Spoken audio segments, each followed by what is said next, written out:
I really don't know what to say. Recently, a couple weeks ago now, I received my E3 issue of Game Informer. Another one of those issues I look forward to every year. And I was excited to say that in the top games they were going to discuss that, number 25 was The Evil Within. And if you may remember, about this time last year, I did a brief video discussing my anticipation for this game. It sounded really cool, right up my alley, perfect. Returning to the roots of survival horror, Shinji Mikami at the helm.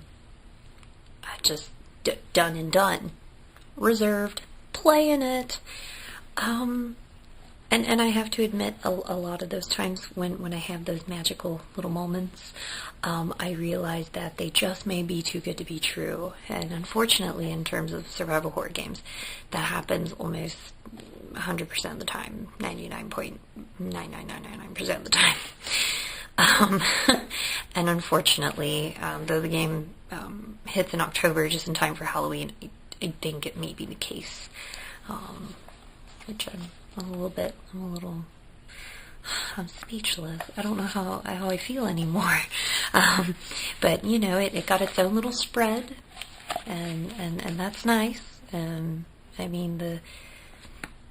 not real impressed with the screenshots, but I do like how, they always put little descriptions here. I like how it says, players perform amateur neurosurgery to solve a puzzle. That sounds pretty gross and pretty awesome, so, Evil Within never shies away from gore, what I'd expect and what I would want.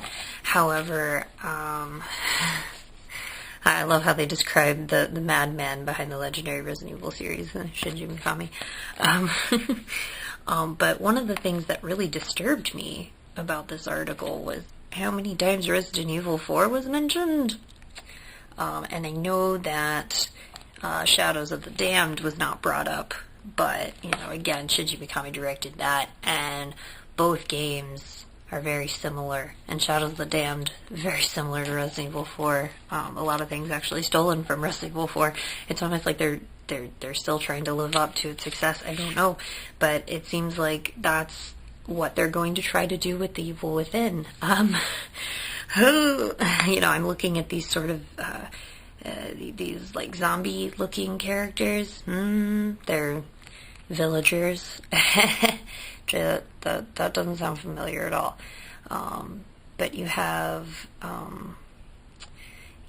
another sort of detective-like character, Sebastian Castellanos, I guess is how you would say that. Again, there's that Spanish influence. What's that? Yep, again, that's not familiar at all.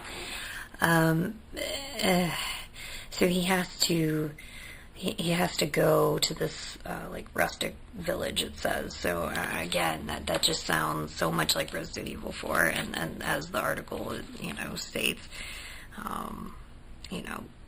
it's filled with zombies carrying sharp farming implements.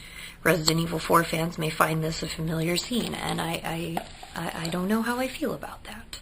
I do like in the conclusion where it says, I don't want to spoil any of the surprises in store for horror fans when The Evil Within hits just before Halloween.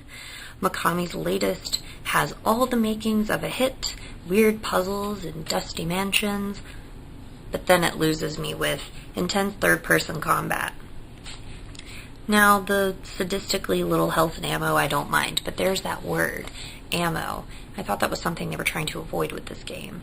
Now, from what I can see, it has more of a Silent Hill appeal to it, in terms of, like, the weapon spectrum, more melee oriented, but I just don't know how I feel about that. Intense combat, I really thought, when they said returning to the roots of survival horror, they'd stray from that, but I guess not. I guess, and I figured if they did stick with that formula, oh boy, originally how it was going to be, more Clock Tower, it would not be received as well, maybe commercially, and hopefully received well critically, but now it just feels like, oh, well, people want to shoot stuff, so let's make sure we put in more combat-oriented gaming versus, more of the hide and seek kind of, strategy. Yeah, it really just feels to me like they tried to take these two games and just mash them up. I don't know. We'll see. I'll still play it, probably.